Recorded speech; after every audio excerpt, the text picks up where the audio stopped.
જામનગર જિલ્લા પંચાયત ખાતે મળેલી જનરલ બોર્ડની બેઠકમાં ગરમાગરમી જોવા મળી હતી।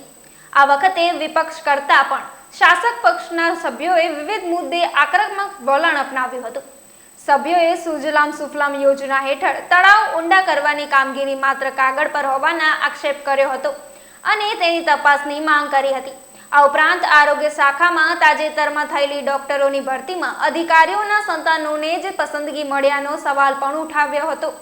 બીજી તરફ ગામડાઓની સીસીટીવી સ્કીમમાં વ્યાપક ભ્રષ્ટાચાર થયો હોવાની વિપક્ષે ફરિયાદ કરી હતી। અધિકારીઓ સભ્યોના ફોન ઉપાડતા ન હોવાની પણ ફરિયાદ ઉઠી હતી, જેને કારણે ઇન્ચાર્જ ડેપ્યુટી ડીડીઓ ભીમાણીને દૂર કરવાની એક સાથે માંગ કરવામાં આવી હતી। નમસ્કાર, હું જેપી મારવિયા, જામનગર જિલ્લા પંચાયતના વિરોધ પક્ષ નેતા। આજે જે આપણે ખાસ બોર્ડ કહેવાય એવી જિલ્લા પંચાયતની આજની મારા 5 વર્ષની આ સત્તામાં આજે એટલી ગંભીર હદે આ જિલ્લા પંચાયતની બોર્ડની અંદર વાતાવરણ ઊભું થયું છે, એની કોઈ સીમા નથી। એમાં ભારતીય જનતા પાર્ટીની બોડી છે, આજની સત્તા એની છે, અને આ પદાધિકારીઓ જે છે ભારતીય જનતા પાર્ટીના ચૂંટાયેલા તે પોતાની ક્યાંક ભાગબટાઈની ક્યાંક કોઈ બીજી કોઈ અણઆવડત હોય જેના કારણે અંદરોઅંદરની લડાઈ થઈ અને અધિકારીઓ અને પદાધિકારીઓ સામસામે આવી ગયા, જેમાં એકબીજા પોતે રાજીનામું દેવાના હદ સુધી પહોંચી ગયા છે। અને જ્યારે ઉપપ્રમુખ તો ચાલુ બોર્ડની મિટિંગમાં છોડીને પણ વયા ગયા છે અને એક બીજા પણ સભ્ય પોતે કહેવા માંડ્યા કે મારે પણ રાજીનામું આપી દેવું છે। તો ખરેખર એક આપણી જામનગર જિલ્લા પંચાયતની આ બોડી માટે ગંભીર બાબત છે, જેમાં સાથે સાથે સિંચાઈના પણ પ્રશ્ન છે કે જેમાં સુજલામ સુફલામ યોજના છે જે અંતર્ગત ગઈ વખતે જે બોડીમાં કામગીરી કરવા માટેની સત્તા મળી હતી પણ એક ગંભીર આક્ષેપો થયા અને હતા 100% સાબિત થઈ છે, જેની અંદર અમારે એક સમિતિ બનાવી હતી। તો સમિતિએ રિપોર્ટ પણ કરી દીધો, છતાં પણ કોઈ જાતના પગલાં લેવાના નથી। સાથે સાથે જે બાંધકામ અને રોડ વિભાગ છે તો રોડ રસ્તાઓનો પણ ખૂબ જ પ્રશ્ન છે। સરકારશ્રીનો આદેશ છે કે તાત્કાલિકના ધોરણે રોડ રસ્તા રિપેર કરવા જોઈએ, પરંતુ ઘણી પરિસ્થિતિમાં એવી ખરાબ છે રોડ રસ્તાઓની, એની કોઈ સીમા નથી। અમારા કાલાવડ તાલુકાની વાત કરીએ, જામજોધપુરની અન્ય કોઈ પણ તાલુકાની વાત કરીએ તો કાલાવડમાં જે હું પોતે જ મારો જ વિસ્તાર છે એમાં નિકાવાથી પીપર, નિકાવાથી પાતામેકપર, મોટા વડાળાના પાટીએથી વડાળા સુધી જુવાનપર જે અતિ ગંભીર રોડ ઉપર છે, ગાડી વાહન તો ઠીક ચાલીને પણ જવાય એવી પરિસ્થિતિ નથી, જ્યાં કે ડામર જ નથી એવી પરિસ્થિતિ થઈ ગઈ છે। તો સરકાર શ્રીને ઘણીવાર રજૂઆત કરી છતાંય કોઈ પગલાં લેવાતા નથી। આ બોર્ડની અંદર સુજલામનો જે મુખ્ય પ્રશ્ન હતો કે જે મેં રિપોર્ટ કર્યો તો છતાં પણ કોઈ પગલાં ન લેવાના। સાથે સાથે સીસીટીવી કેમેરાની પણ અગાઉ એક સમિતિની રચના થઈ હતી કે જેની અંદર ગેરરીતિ થઈ હતી, તો તે પણ અમે રિપોર્ટ કર્યો, છતાં પણ આજની આ ભારતીય જનતા પાર્ટીની શાસનની જિલ્લા પંચાયતની બોડી છે એમાં અધિકારીઓ અને પદાધિકારીઓ સાથે મળેલા એવું દેખાય છે, જેથી કરીને કોઈ જાતના પગલાં લેવામાં આવ્યા નથી। આજ દિન સુધીની કોઈ કામગીરી કરવામાં આવી નથી। સુફલામની અંદર કે જે માટીકામના પ્રશ્નો હતા, 129 કામો હતા, તે પૈકી માત્ર ને માત્ર માટીકામના વધારે કામ હતો, પણ કોઈ જગ્યાએ માટીકામ કરેલું નથી। જ્યાં ખેડૂતોએ પોતે પોતાના ખેતરમાં માટી કાઢીને કામગીરી કરવાની હતી તે લોકોએ અધિકારીઓએ બતાવી દીધું છે। સ્થળ ઉપર અમે તપાસ પણ કરી હતી, તો ખરેખર જ્યાં જરૂરિયાત હતી ત્યાં કરવામાં પણ નથી આવી।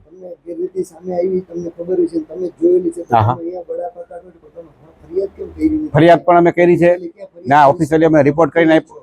હા, વાત સાચી તમારી, ઓફિશિયલી અમે રિપોર્ટ પણ આપ્યો છે, જેનો અનુસંધાને અમને કહેવામાં આવ્યું છે કે બધા જ કામો રદ કર્યા અને હવે સુધી કામગીરી કરવામાં આવશે। પ્રશ્નોત્તરીમાં અમારું ખાસ કરીને સુજલામ સુફલામ દ્વારા જે કામો ગઈ સામાન્ય સભાની અંદર જે રદ કરવામાં આવેલા હતા એનો ખાસ પ્રશ્ન એવો હતો કે ભાઈ ગુજરાત સરકારનો બહુ સારો સંકેત છે કે ભાઈ ખેડૂતોને પાણીનો કેમ મોટો લાભ થાય, એ માટે ગુજરાત સરકાર દ્વારા દર વર્ષે સુજલામ સુફલામ દ્વારા ગ્રાન્ટ અમુક આપવામાં આવેલ, જે 5 કરોડ જેવી ગ્રાન્ટ ફાળવવામાં આવેલ। ત્યારે જામનગર જિલ્લા પંચાયત સિંચાઈ વિભાગ દ્વારા આ ગ્રાન્ટનો દુરુપયોગ કરી અને અહીંયા બેઠા બેઠા જે એસ્ટિમેટ બનાવવામાં આવેલ ત્યારે અમને જાણવા મળેલ, ત્યારબાદ અમે એની કમિટી બનાવેલી। કમિટીની અંદર અમારા જિલ્લા પંચાયતના 6 સભ્યો અને અમારા વિરોધ પક્ષના નેતાને પણ સાથે રાખી અને ગામડાની અંદર મુલાકાત લીધેલ। જ્યારે ગામડાની અંદર મુલાકાત લીધેલ ત્યારે ખબર પડી કે અધિકારીને પોતાને પણ ત્યાં એકદમ મંજૂર કરેલી જગ્યા મળતી નહોતી અને અમુક ગામમાં તો કોઈ જાતની એની માગણી નહોતી, જે માગણી હતી જગ્યાએ મંજૂર નથી કરેલું। અને બીજા નંબરમાં સુજલામ સુફલામ દ્વારા જે કામો મંજૂર કર્યા છે એ એક જ એજન્સીને જે માટીકામના કામો આપવામાં આવેલા ત્યારથી જણાય છે કે આની અંદર ખાસ કરીને અધિકારી પણ સંડોવાયેલ છે, તો આની તટસ્થ તપાસ થાય એ માટે આજે પણ ખાસ સામાન્ય સભામાં રજૂઆત કરવામાં આવેલ છે। એટલે ખાસ કરીને જે જિલ્લા પંચાયતના સિંચાઈ વિભાગના ખાસ કરીને ડેપ્યુટી ઇજનેર છે જેની પાસે કાર્યપાલકનો ચાર્જ છે એની ખાસ એક બીજું અમે વાત કરી કે સુજલામ સુફલામનું હતું, બીજું અમારા જિલ્લા પંચાયત સિંચાઈ સમિતિના ચેરમેનને પણ ફોન નથી ઉપાડતા, તેમજ એમને કોઈ જવાબ નથી દેતા।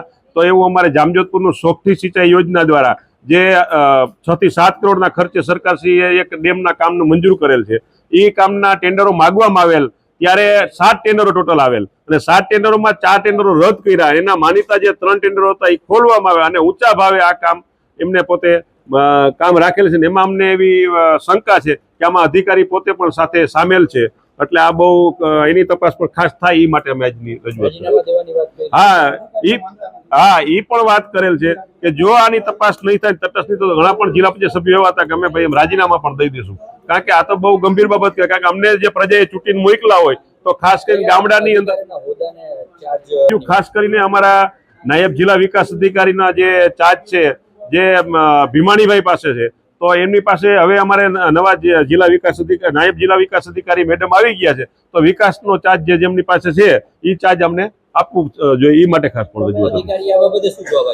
આ અધિકારી નાયબ ભાઈ અમારા જિલ્લા વિકાસ અધિકારી એવું કીધું છે કે હું જિલ્લા પંચાયત સભ્યો ચર્ચા કરી અને આનો નિર્ણય કરીશ. ના, એમાં બધાની રજૂઆત હતી, બધા જિલ્લા પંચાયત સભ્યોની રજૂઆત હતી અને એની રજૂઆતમાં એમની સહી પણ છે. એટલે બધા સહમત જ છે બધા જિલ્લા પંચાયત સભ્યો. અને જો હવે માનો કે આ નિર્ણય નહીં કરે તો આવતી જનરલ બોર્ડની અંદર આનો ટોકન દંડ કરવામાં પણ આવશે. જામનગર જિલ્લા પંચાયતની અતિ મહત્વની કહી શકાય એવી આજે સામાન્ય સભા મળી. આ ભારતીય જનતા પાર્ટી શાસિત જિલ્લા પંચાયતના આજે અણઘડ વહીવટના ખૂબ નમૂનાઓ આપણી સામે આવ્યા. જિલ્લા પંચાયતની અતિ મહત્વની કહી શકાય એવી આ સામાન્ય સભામાં જિલ્લા શિક્ષણ અધિકારી જ હાજર ના હોય. જિલ્લા પંચાયત દ્વારા આ જ બોર્ડ દ્વારા 5 કરોડ રૂપિયાના તળાવોના રિપેરિંગના, ચેકડેમોના રિપેરિંગના કામ મંજૂર કરવામાં આવ્યા. ખબર નહીં, કદાચ ભારતીય જનતા પાર્ટીના સભ્યોના ભાગ બટાઈમાં કાંઈ વાંધા પડ્યા હોય કે શું કારણ રહ્યું હોય, પરંતુ ત્યારબાદની બીજી સભામાં આ કામો ના મંજૂર કરવામાં આવ્યા. જિલ્લા પંચાયત દ્વારા જે રોડ રસ્તા રિપેરિંગની ગ્રાન્ટ હોય એ પણ છેલ્લા 3 વર્ષથી વણવપરાયેલી પડી રહી છે. અને જે લોકો પ્રજાએ મત આપી અને જિલ્લા પંચાયતનો વહીવટ કરવા માટે અહીં બેહાડ્યા છે, જે લોકો જવાબ દેવા માટે બંધાયેલા છે, એવા અલગ અલગ કમિટીના ચેરમેનો દ્વારા આજે આક્ષેપ પ્રતિ આક્ષેપો સામસામા કરી અને ઊભા થઈને અમે રાજીનામું આપી દેશું. જાણે જામનગરની જિલ્લાની જનતાને ગુમરાહ કરવા માટે થઈને આવા નાટકો કરવામાં આવતા હોય. કારણ કે 5 વર્ષની અંદર જિલ્લા પંચાયતનું શાસન કરવામાં જે લોકો નિષ્ફળ રહ્યા છે એ આગામી 4 મહિનાની અંદર જિલ્લા પંચાયતની ચૂંટણી છે ત્યારે લોકો વચ્ચે જઈ અને લોકોને જવાબ આપી શકે એવી કોઈ પરિસ્થિતિમાં નથી. ત્યારે આવા રાજીનામાના ખોટા નાહકના નાટકો કરે છે અને પોતાની અણાવડતનો તમામ દોષ છે એ અધિકારીઓ ઉપર ઢોળી દેવાની વાત કરે છે. હાલમાં ગુજરાતમાં પણ ભારતીય જનતા પાર્ટીનું શાસન હોય, જો આ લોકોની કામ કરવાની ઈચ્છાઓ હોય, જે પ્રમાણે એ આજે બોર્ડની અંદર વાત કરતા હતા એ પ્રમાણે જો અધિકારીઓ તોછડાઈભર્યું વર્તન કરતા હોય તો જિલ્લા પંચાયતના ચૂંટાયેલા સભ્યોએ ભારતીય જનતા પાર્ટી શાસિત ગુજરાત સરકારના મુખ્યમંત્રી પાસે જઈ અને આ પ્રશ્ને રજૂઆત કરી અને અધિકારીની યોગ્ય બદલી કે અન્ય કાર્યવાહી કરાવવી જોઈએ. નહીં કે માત્ર બોર્ડની અંદર હોવા કરી અને પ્રજાલક્ષી પ્રશ્નોની ચર્ચા થવી જોઈએ, ત્યાં હોવા કરી અને આખી બોર્ડનો સમય બગાડવામાં આવ્યો. જનરલી વિરોધ પક્ષ દ્વારા પ્રશ્નો પૂછાતા હોય છે, પણ આજે પહેલી વખત જોવા મળ્યું કે જિલ્લા પંચાયતના ચૂંટાયેલા ચેરમેનો દ્વારા બોર્ડમાં પ્રશ્નો રજૂ કરવામાં આવ્યા. જે તે સમિતિના ચેરમેને જે તે સમિતિનો વહીવટ યોગ્ય રીતે હાલે એવી કાર્યવાહી કરવાની થતી હોય ત્યારે આજની ઘટનાઓ છે એ ખરેખર એક રીતે જોઈએ તો ગંભીર કહી શકાય. જિલ્લા પંચાયતના ચૂંટાયેલા ના હોય એવા લોકોએ પણ બોર્ડની અંદર વચ્ચે ઘૂસી જઈ અને જે પ્રમાણેનો ઓહાપો કર્યો એ જોતા મને એવું લાગે છે કે આ લોકશાહી માટે ખૂબ અઘટિત ઘટના કહી શકાય. આ બોર્ડમાં આજે અગાઉ પણ જિલ્લા સંકલનમાં મારા દ્વારા અનેક વખત રજૂઆતો કરવામાં આવી છે. જામનગર જિલ્લાના 55 રોડ રસ્તાઓ એવા છે કે 2 વર્ષથી આ રાજ્ય સરકારે મંજૂર કરવા છતાં પણ 8 વખતથી લઈ અને 13 વખત સુધી ટેન્ડર પ્રક્રિયા હાથ ધરવા છતાં હજી સુધી રોડ રસ્તાના કામો થઈ શકતા નથી. આજે આદરણીય મુખ્યમંત્રીશ્રીએ જે પ્રમાણે ઉત્તર ગુજરાત, દક્ષિણ ગુજરાત અને સૌરાષ્ટ્રના રોડ રસ્તાઓની જાહેરાત કરી, એમાં પણ સૌરાષ્ટ્રને માત્ર 278 કરોડ રૂપિયાના રોડ રસ્તાઓ આપ્યા, જ્યારે મધ્ય ગુજરાતને 800 કરોડ રૂપિયા જેવી માતબર રકમ રોડ રસ્તાઓ બનાવવા માટે આવી. જિલ્લા પંચાયતની આ અણઘડ નીતિઓના કારણે, કારણ કે જિલ્લા પંચાયત દ્વારા જે એસ્ટિમેટ છે એ રાજ્ય સરકારમાં મોકલવામાં આવતા હોય એમાં નબળી ટ્રીટમેન્ટ લીધેલી હોય, જેને લઈને કોઈ કોન્ટ્રાક્ટર છે એ રોડ રસ્તાના કામો સારી રીતે થઈ નથી શકતા.